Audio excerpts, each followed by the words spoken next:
Okay, so we will be picking up basically right from where we left off before school uh, has been not canceled but moved online.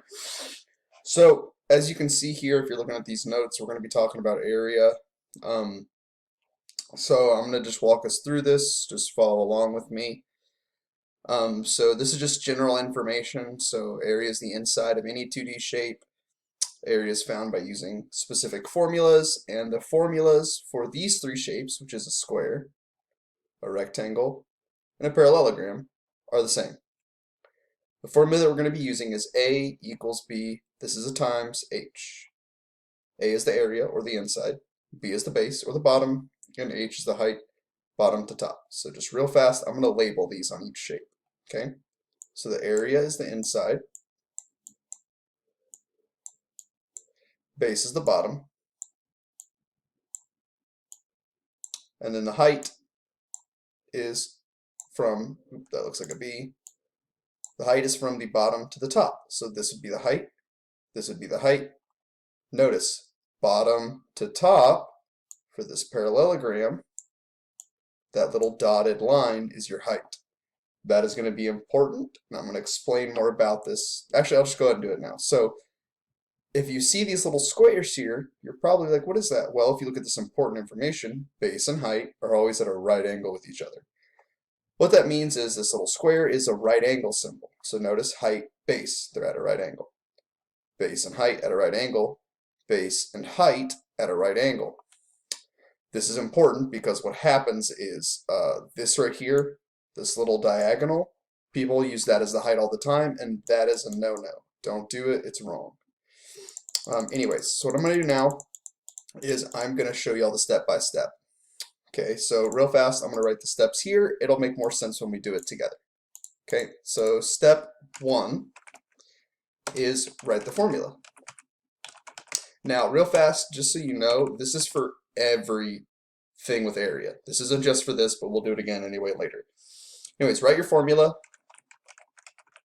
substitute, and then solve. So it's going to be very, very similar to equations. Okay, if you remember our equations unit, it should be very, very similar to you. So coming back over here, I'm just going to give these some random values. So 2 and 2, let's just do 5 and 3, and then let's just do 4 and 2. Just simple numbers. So step 1, I'm going to go ahead and do it for all my shapes. Area equals base times height. Area equals base times height. And once again, area equals base times height. Let's go ahead and separate our work. Now real fast, I'm going to be doing parentheses for multiplication because the dot's kind of hard to see. So just understand that when I do multiplication, I'm going to just use parentheses. Maybe sometimes I'll mess up and use the dot. I'm confident y'all are smart enough to understand that. But just know I'm going to try to use parentheses. Anyways, I did step 1 for all of these. Write the formula. Step 2 is substitute. So let's do this with just the square. So area equals base times height. So notice I just write it in there. And then step 3 is solve.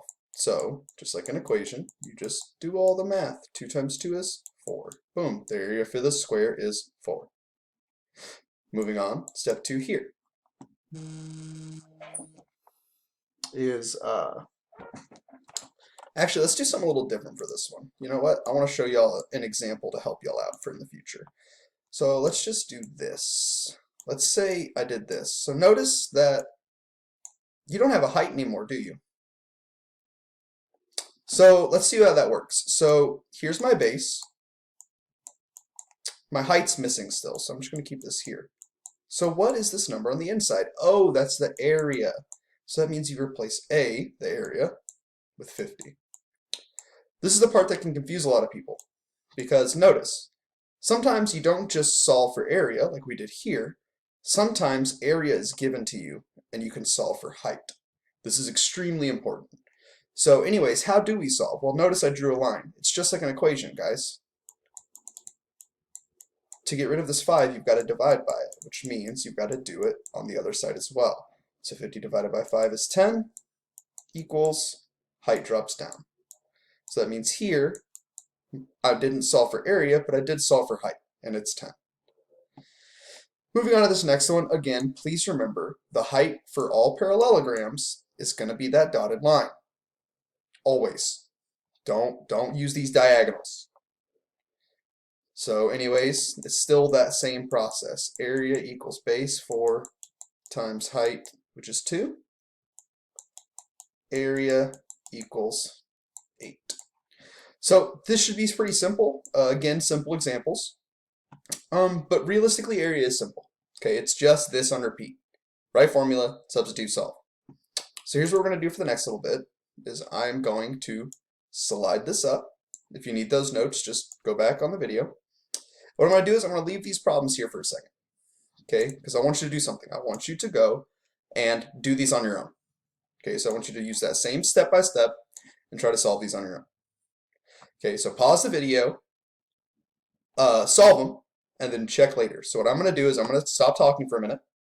You're going to pause it, you're going to solve them, you're going to come back, and then you're going to follow along.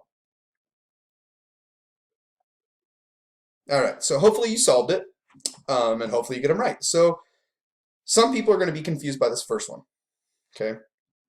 And it's really not hard, because most people are going to see this, they're going to say, Mr. Gibbs, you only gave me one number. You didn't give me an area, you didn't give me a base. And that's true, but I actually gave you more than that. Because if you remember, a square, all of their sides are the same. That means if this is 3, then this is also 3. Which means you do area equals base times height, or in other words, area equals 3 times 3. Area equals 9. So if you struggle with that one, that's okay. I did that on purpose to mess you up, and if you got it right, good job. Okay, following along with this next one, area equals base times height. Here, again, I'm giving you, I did that wrong.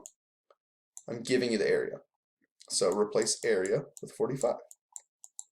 Your base is 9.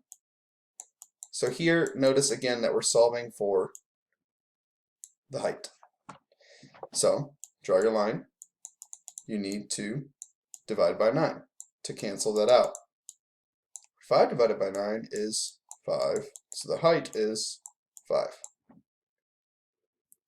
Here, notice I gave you some decimals. So this is realistically because I just want you to practice your decimals real fast. So area equals base, 10.2, times height, 2.5.